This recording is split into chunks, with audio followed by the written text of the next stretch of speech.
President Biden's approval on crime plummeting. Those smash and grab robberies hit major cities across the country, and voters really don't like it.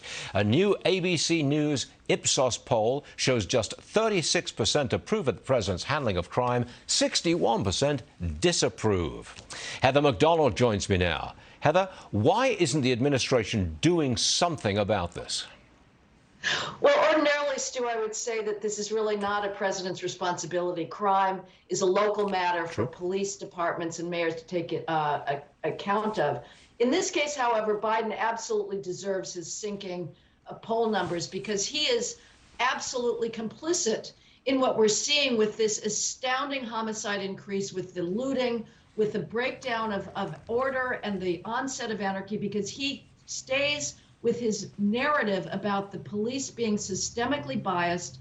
His attorney general continues to go after police departments as if they're the problem in the inner city. They're not. They're the solution. Criminals are the problem. And unless Biden says to mayors and police chiefs nationwide, we want you to go out and fight crime, we are throwing away, putting into the dustbin of history this phony narrative about police racism, we're not going to see this homicide increase turn around. We're going to have the second largest year of increase in homicides in this nation's history in 2021. The bodies are piling up. They're mostly black, and for that reason, the media doesn't care, and apparently President Biden doesn't care either. Do you expect the president or anyone in the administration to come out and say anything like that?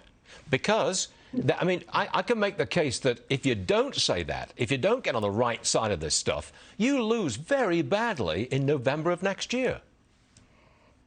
You know, I can't predict. Biden is torn between his left-wing base and his long history during the campaign and before of demonizing the cops. A turnaround would be so obvious, it would raise the hackles of the New York Times, CNN, MSNBC. But at some point, one hopes that political reality kicks in, as it should for these left-wing prosecutors. The entire, what's happening in criminal justice right now, Stu, what viewers have to understand, it is all driven by disparate impact. It is not possible to enforce the law without having a disparate impact on blacks, not because the law is racist, not because the police are racist, but because the crime rate of blacks is so much higher. The reason the police are in these neighborhoods trying to make stops, or when they used to make stops, is to save black lives. Blacks are victimized at astronomically higher rates.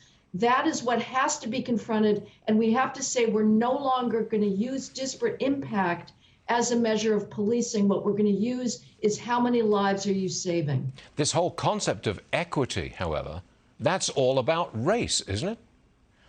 It's all about race, but selectively applied. You would think that Black Lives Matter would care about the fact that blacks between the ages of 10 and 34 die at 13 times the rate of whites. Is that equity? Apparently for them it is, because the only time they care about a black homicide victim is in the rare instance when those homicide victims are killed by a cop. Stu, do you know how many unarmed blacks have been killed this year by the police? My guess is your viewers were going to say hundreds, if not thousands.